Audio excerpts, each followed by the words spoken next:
April 1 నుంచి మీ జీవితాన్ని ప్రభావితం చేసే భారీ ఫైనాన్షియల్ మార్పులు వచ్చాయి. అవేంటో వన్ బై వన్ చూద్దాం. ఈ వీడియోలో ఇన్కమ్ ట్యాక్స్ నుంచి ట్రైన్ టికెట్ వరకు మొత్తం 15 ముఖ్యమైన మార్పులను సింపుల్గా చెప్పబోతున్నాం. చివరి వరకు ఈ వీడియో చూడండి. మొదటిది కొత్త ఇన్కమ్ ట్యాక్స్ యాక్ట్ 2025. 1961 చట్టం స్థానంలో కొత్త చట్టం అమల్లోకి వస్తుంది. అంటే income tax act 2025 already April 1 నుంచి అమలైంది. కానీ ట్యాక్స్ స్లాబ్స్ మాత్రం ఏమీ చేంజ్ చేయలేదు. సెకండ్ వన్ వచ్చేసరికి ట్యాక్స్ ఇయర్ అనే కొత్త కాన్సెప్ట్.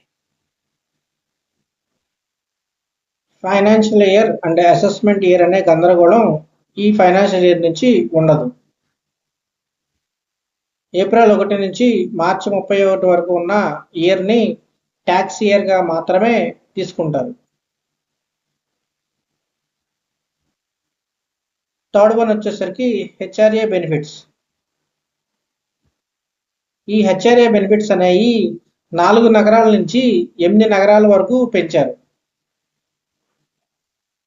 హైదరాబాద్, బెంగళూరు వంటి సిటీస్ కూడా ఈ 8 సిటీస్లోనే యాడ్ అయి ఉన్నాయి.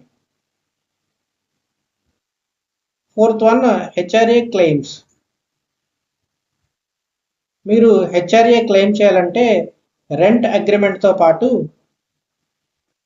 మీ పాన్ నెంబరు కంపల్సరీగా మెన్షన్ చేయాలి. ఫిఫ్త్ వన్ వచ్చేసరికి శాలరీ స్ట్రక్చర్. బేసిక్ శాలరీ అనేది మన యొక్క శాలరీలో 50% ఉండాలని నిర్ణయించారు. ఇలా పెంచడం వల్ల మన యొక్క పిఎఫ్ మరియు గ్రాట్యుటీ పెరుగుతాయి. ఇలా పిఎఫ్ గ్రాట్యుటీ పెరగటం వల్ల టేక్ హోమ్ శాలరీ తగ్గే అవకాశం ఉంది. ఫ్యూచర్ అండ్ ఆప్షన్స్లో ఇన్వెస్ట్ చేసే వాళ్ళకి షాక్ అనే చెప్పాలి.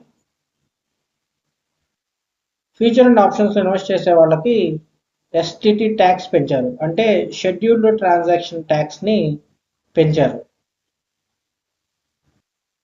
దీనివల్ల ట్రేడింగ్ ఖర్చులు ఇంకొంచెం పెరుగుతాయి. సెవెంత్ వన్ వచ్చేసరికి పాన్ కార్డ్ రూల్స్ స్ట్రిక్ట్గా ఉన్నాయి. ఇప్పటి వరకు మీకు పాన్ కార్డ్ కావాలనుకుంటే కేవలం ఆధార్ కార్డ్ సబ్మిట్ చేస్తే పాను ఇష్యూ అయిపోయేది.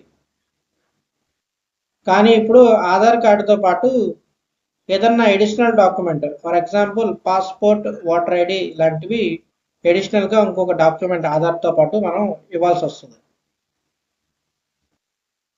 8th రూల్ 10 లక్షలు దాటితే పాన్ సబ్మిట్ చేయాలి. ఒక ట్యాక్స్ ఇయర్లో మీ అకౌంట్లో క్యాష్ డిపాజిట్ ఆర్ విత్డ్రాల్ 10 లక్షలు కనుక క్రాస్ అయితే ఖచ్చితంగా పాన్ ఇవ్వాల్సి వస్తుంది. 9th one property transaction. మీరు ఏదైనా ప్రాపర్టీ పర్చేజ్ చేస్తున్నప్పుడు దాని యొక్క వాల్యూ 20 లక్షలు కనుక దాటితే ఖచ్చితంగా పాన్ని మనం సబ్మిట్ చేయాలి. 10th one vehicle purchase rule.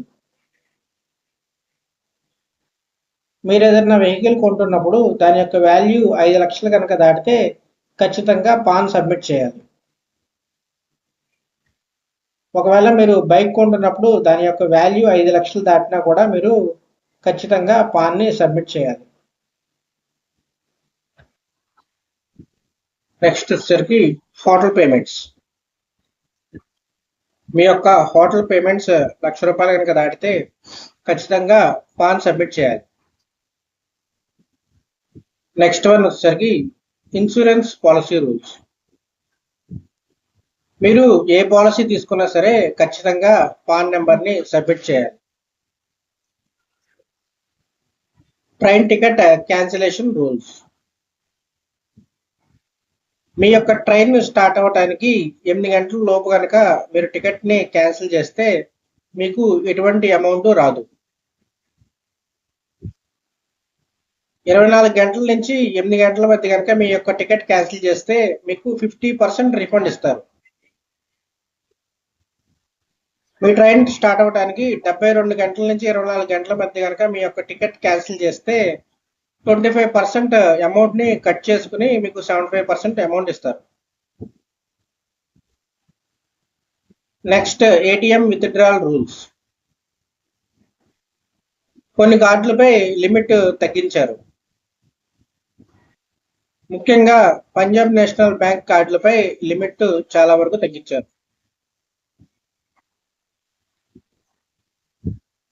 చివరిది LPG and fuel prices. Gas ధరలు ఇప్పటికే పెరిగాయి, మరిన్ని మార్పులు వచ్చే అవకాశం ఉంది. ఫైనల్ గా ఇవన్నీ చిన్న చిన్న మార్పులు అనిపించినా మీ జేబుపై పెద్ద ప్రభావం చూపుతాయి. కాబట్టే ముందుగానే తెలుసుకుని ప్లాన్ చేసుకోండి.